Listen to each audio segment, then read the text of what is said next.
Okay, this is what I know about the soundboard. Here we go. Each channel, of course, you can see going up and down what the volumes and EQs that are done by each. I'm going to go through the auxiliary channels right now and show you what is controlled and what each knob controls. So auxiliary 1 is the hard of hearing. So if you want more hard of hearing for each channel, you can dial that up and back. And over here we have the hard of hearing slider. This is the master volume for the hard of hearing. It used to be controlled up here, no longer. We've moved it to right here, so you have a main volume for the hard of hearing, which is right here. Alright, that frequency needs to stay right there because it can step on the frequencies of these devices. And these devices all need to have different channel numbers or they'll step on each other. This one to take note of is shared by the handheld number 2 and headset number 2, so those both cannot be on at the same time, otherwise there'll be problems. Speaking of that, those are all coming in right here, and this is the channel for the shared one. Of course, slider goes up and down. Alright, back to the auxiliaries. Auxiliary 2 is doing nothing right now. Auxiliary 3 controls what goes to the monitor. So if you want more or less of anything in the monitor, you just dial those up and down. And again here, coming to number 3, channel 3 is your main slider for your main volume on your monitor. Auxiliary 4 is going to be what controls the nursery. Again, dialing back and forth, and a main volume right here on the nursery. Alright. Next we'll talk about these, left, right, and master, our main volume. That's controlled right here. Those all need to pretty much stay together. The reason is we've got each one going out through this button, which is an LR button. They all need to be in on every channel. We are not using the 1, 2, or 3, 4 button, these gray ones, anymore. Those are not used. We're not doing any grouping as of right now. That may change down the road, but right now, no grouping. So the left and right, since we have the button pressed, these two need to be up, and then here's your main volume. Alright. Next, we can discuss the effects module, which is this module right here, lexicon. Alright. We have some effects going in. The send, this is what sends out the signal to the effects box. It's right back here, this red cable. These are all the sends. Below them, these XLR cables that you see, those are also the signals controlling the auxiliary. This is a send to the hard of hearing, for instance. This is a send to the monitor, to the nursery, left and right to the amps, and so on. Anyway, this is the send for the sound effects. This is the receive for the sound effects, and this is after it's processed. This is a signal that comes in, and you can control the volume of the effects.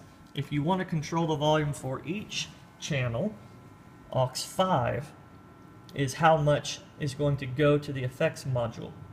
So aux 5 is going to be how much of each channel goes to the effects module.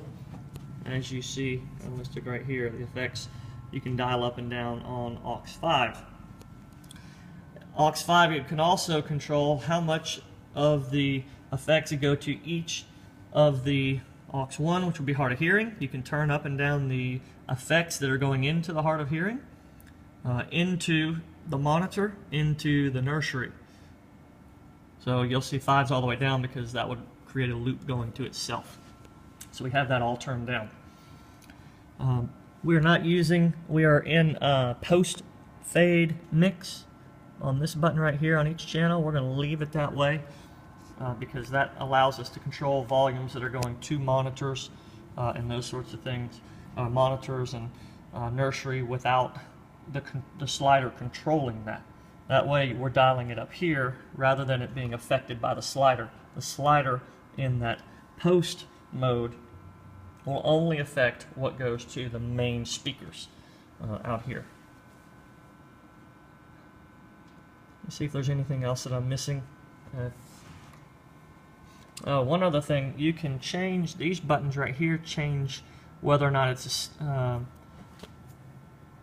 channel 16 or the left right down at the bottom, those can be used to change what's coming in a stereo mode or something like that when we're doing split tracks. Also, these two knobs, you can dial up more or less volume when you're doing the split track.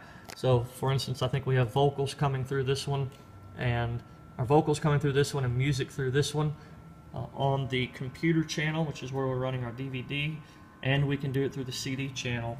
The split tracks controlled by these knobs right here. And then here's your main gain. If you're not aware, some microphones need phantom power. This is where the red button is where you can put phantom power to any mics, condenser mics, and those sorts of things that need phantom power. That's where you can push it. This pan button right here, if we were using the 1, 2 buttons down here, the pan would either pan it to 1 or to 2 or to 3 or to 4. We're not using that, so not important for our configuration right now. Also, what we have going on here is the Bose system. This box must be on. This is the equalization module that handles the signal going to the Bose system. So it comes out from the board, comes into the EQ box, and then goes from the EQ box to our amps. And in the back of our amps, what you'll see is the signals coming in. These are going to the speakers, but each of these, we have 3 signals going out. One to the, I believe channel A goes to the main speakers, channel B goes down to the subwoofers, and then this one goes to the nursery. So we do have an open channel on our amps, but that's where the things are powered from the amps. Alright, I think I've told you everything that I know about the system. I hope you enjoy working on it, and I hope you have a good day. See you later.